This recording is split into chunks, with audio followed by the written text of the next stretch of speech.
రాజ్ కోసం కావ్య ప్రాణాలు తీయాలని చూసిన యామిని నుండి కాపాడి ప్రాణాపాయ స్థితిలో ఉన్న రేవతిని మన్నించిన అపర్ణ. ఇంతకు ఏం జరిగింది? అసలు రాజ్ కోసం కావ్య ప్రాణాలు తీయాలని యామిని అనుకోవడమేంటి? మరి యామిని నుండి కావ్యను కాపాడి రేవతి ప్రాణాపాయ స్థితిలో ఉండడమేంటి? ఇదంతా కూడా వీడియోలో చూసి తెలుసుకునేద్దాం. మొత్తానికైతే కావ్య నుంచి రాజుని వేరు చేయాలని యామిని ఎంతలా ప్రయత్నించినా కానీ రాజ్ రోజు రోజుకి కావ్యకు దగ్గరైపోతూ ఉంటాడు. కావ్యకు ప్రపోజ్ చేయకుండా ఉండాలని ఎన్నో ప్రాబ్లమ్స్ కావ్యకు క్రియేట్ చేస్తుంది. అయినా సరే అన్ని ప్రాబ్లమ్స్ని కావ్య అయితే సాల్వ్ చేసుకొని రాజ్కి దగ్గర అవ్వడానికి ప్రయత్నం చేసేసరికి ఇంకా కావ్యను ఈ లోకం నుంచే పంపించేయాలి.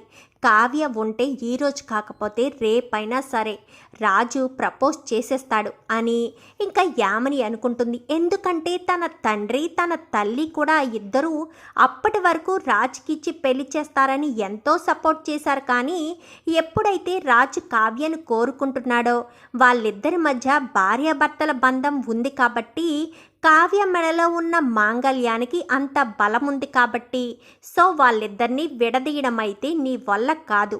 కావ్యను రాజు వదిలేసి వస్తే అప్పుడు నేను మీ ప్రేమను గెలిపిస్తాము, అంతే తప్ప అప్పటి వరకు నువ్వు ఎలాంటి ప్రాబ్లంను క్రియేట్ చేయొద్దు అని చెప్పి యామినికి తన తల్లి తండ్రి వార్నింగ్ ఇవ్వడం. మరొక పక్క రాజు చేజారిపోతున్నాడనే భయంతో ఇంకా యామిని ఆ రోజు రాత్రంతా కూడా నిద్రపోదు. ఇంకా అలా నిద్రపోకుండా ఉన్న యామినికి ఎప్పుడూ సైకో మెంటాలిటీయే కదా యామినిది. ఎందుకంటే రాజుతో ఎవరు మాట్లాడినా వాళ్ళ మీద ఏదో ఒక దాడి చేసే యామిని రాజు తనకు కాకుండా దూరం అయిపోతున్నాడంటే అసలు ఊరుకుంటుందా? అస్సలు ఊరుకోదు. దీనంతటికి కారణం కావ్యను దూరం చేసేయాలి. కావ్య మాత్రం రాజు జీవితంలో ఉండకూడదు. దానికోసం ఏదైనా సరే చేసేయాలి. తర్వాత ప్రాబ్లం ఏది వచ్చినా పర్వాలేదు, నేను మాత్రం ఎట్టి పరిస్థితుల్లో కావ్యను వదిలిపెట్టకూడదు అని చెప్పి యామిని చాలా గట్టిగానే అనుకుంటుంది. వాళ్ళకి వీళ్ళకి అప్పగిస్తే పనులు పూర్తి కావు. నేనే రంగంలోకి దిగాలి. రంగంలోకి దిగి కావ్యను అంతు చూడాలి. కావ్యను భూమి మీద లేకుండా అనంతలోకాలకి పైలోకానికి పంపించాలి అని చెప్పి యామిని గట్టిగా అనుకుంటుంది.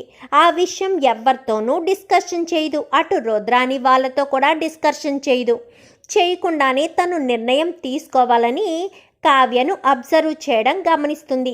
కావ్య ఆఫీస్ నుంచి ఏ టైంకి వెళ్తుంది, ఎలా వెళ్తుంది అని కావ్యను ఫాలో అవ్వడం చేస్తుంది. ఒక 2-3 రోజులు కావ్యను ఫాలో అయితే ఏదో ఒక క్షణం తప్పకుండా దొరుకుతుంది. ఆ టైంలో కావ్యకు యాక్సిడెంట్ చేసి పైకి పంపేద్దామన్న ఉద్దేశంతో యామిని అయితే ఇంకా కావ్య కోసం ఎదురు చూస్తూ ఉంటుంది.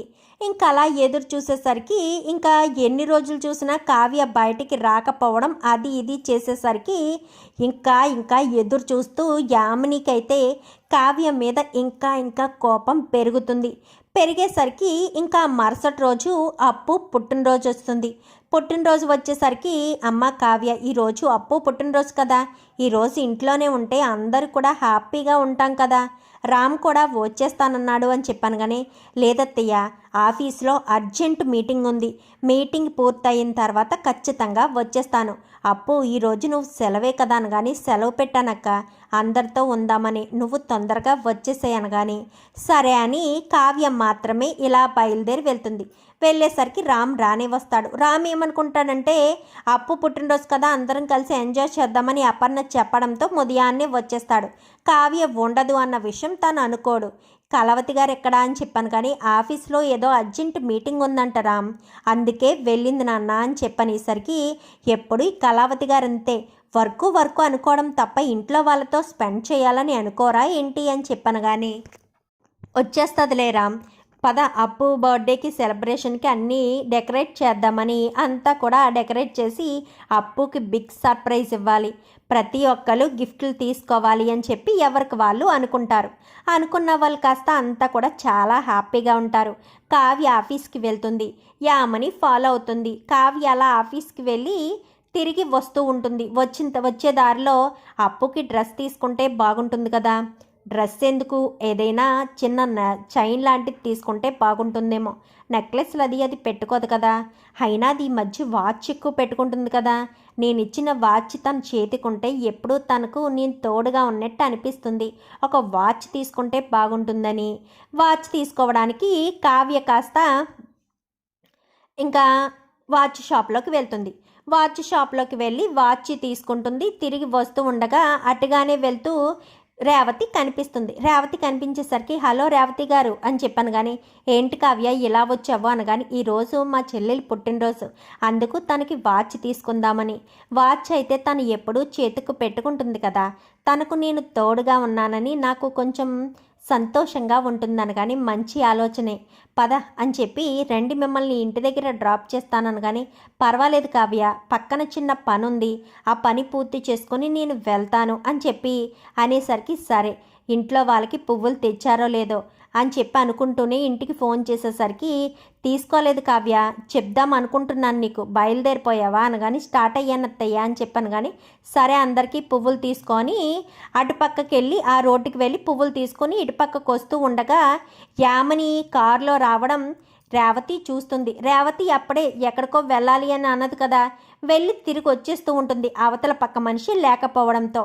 తిరిగి వచ్చేసరికి కావ్య పువ్వు కింద పువ్వులు ఏయో పడిపోవడంతో పువ్వులు తీసుకుంటుండగానే వారికే వస్తుంది, రోడ్డు వారికే వచ్చేసేసరికి యామని చాలా ఫాస్ట్గా వచ్చి కావ్యకు యాక్సిడెంట్ చేసేద్దాము అనుకున్న చివరి క్షణంలో కావ్యను కాస్త పక్కకు లాగేస్తుంది.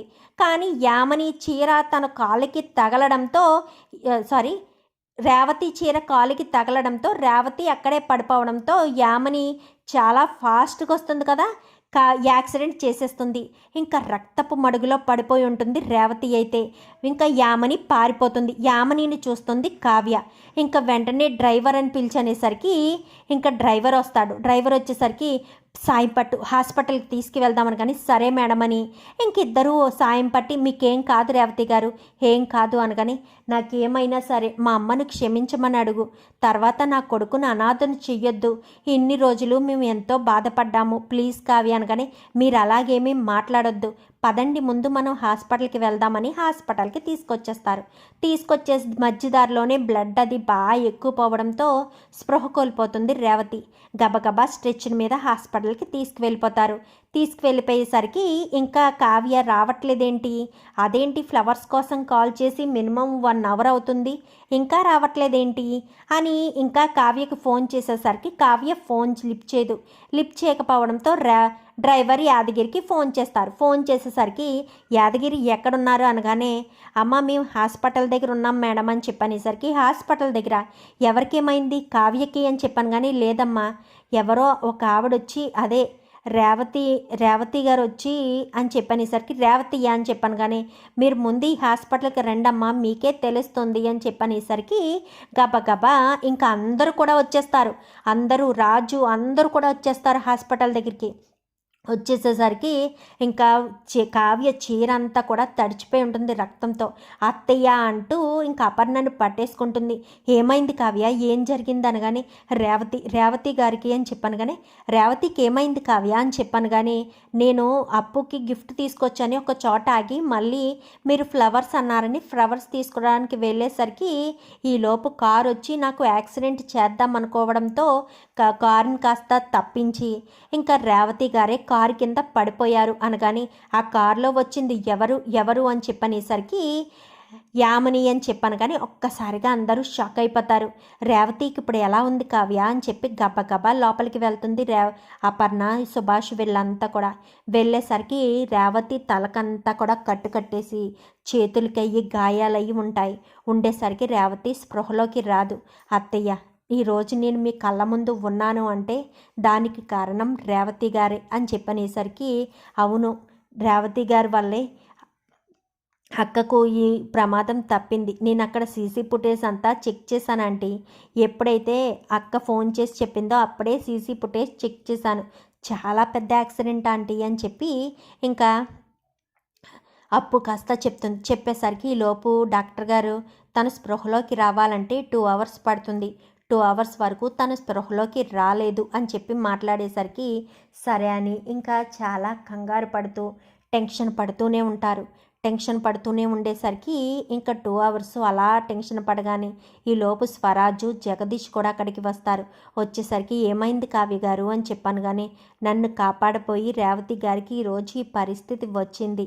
తను తల్లిని మోసం చేసి తండ్రిని మోసం చేసినందుకు రేవతికి శిక్ష పడింది అని చెప్పి మాట్లాడేసరికి ఇదంతా నీ వల్లే అంటూ మాట్లాడగానే మా వల్ల ఏంటండి, మా వల్ల మీరు చెప్పడం వల్లే కదా రేవతి తొందరపాటు నిర్ణయంతో పెళ్లి చేసుకుంది, లేదంటే వాళ్ళ అమ్మా నాన్నకు చెప్పే పెళ్లి చేసుకునేది కదా అంటూ అక్కడ జగదీష్ నిజాన్ని బయట పెట్టేసరికి ఏమంటున్నావు జగదీష్ అనగానే అవును సార్, నేను రేవతి ప్రేమించుకుంటున్నాన్న విషయం ఈ రుద్రాణి గారికి తెలిసి మీ అమ్మా నాన్నకి తెలిస్తే పెళ్ళి జరగనివ్వరు, నువ్వు పెళ్లి చేసుకుని వచ్చేసే వాళ్ళు ఒప్పుకుంటారని రుద్రాణి గారే సలహా ఇచ్చారు. అందుకే రేవతి మీకు చెప్పకుండా మీతో తన నిర్ణయాన్ని చెప్పకుండా తను పెళ్లి చేసేసుకుంది అని చెప్పనేసరికి రుద్రాని చెంప చెల్లు మనిపిస్తాడు సుభాష్. ఈలోపు డాక్టర్ వస్తాడు. డాక్టర్ రావడంతో ఇంకా తను స్పృహలోకి వచ్చింది. రూమ్కి షిఫ్ట్ చేశాక వెళ్ళి చూడండి అనగానే అందరూ కూడా రూమ్కి వెళ్ళిపోతారు. వెళ్ళిపోయేసరికి అమ్మ రేవతి అనగానే నన్ను క్షమిస్తావా అమ్మా, నేను తప్పు చేశానమ్మా, బ్రతకనేమో నేను అని చెప్పాను. కానీ నీకేం కాదు రేవతి, నీకేం కాదు, క్షమిస్తాను, నా ఇంటి కోడల్ని కాపాడిన నిన్ను క్షమిస్తాను రేవతి. నువ్వు చేసిన తప్పు ఈ యాక్సిడెంట్తో పాప ప్రక్షాళన అయ్యింది, నువ్వు బాధపడకు, దాన్ని మనసులో పెట్టుకోకు అని చెప్పి అనేసరికి స్వరాజ్ ఇలారా అని చెప్పి స్వరాజ్ చేతిని అపర్ణ చేతిని కలుపుతుంది. నాకేదైనా జరిగితే నా కొడుకు బాధ్యత నీకే అప్పగిస్తున్నాను అంటూ రేవతి కాస్త అపర్ణ చేతిలో స్వరాజ్ని అప్పగిస్తుంది. నీకేం కాదు రేవతి అని చెప్పాను. కానీ మీకేం కాదమ్మా, కొన్ని రోజులు రెస్ట్ తీసుకుంటే సరిపోతుంది అంటూ డాక్టర్ అయితే చెప్తాడు. చూద్దాం మరి రాబోయే ఎపిసోడ్స్లో ఈ రకంగానే జరగాలని మీరు కూడా కోరుకుంటే వీడియో నచ్చితే లైక్ చేసి ఛానల్ని సబ్స్క్రైబ్ చేసుకోండి. పక్కనే ఉన్న బెల్ సింబల్లో ఆల్ పై క్లిక్ చేయండి. Thank you for watching.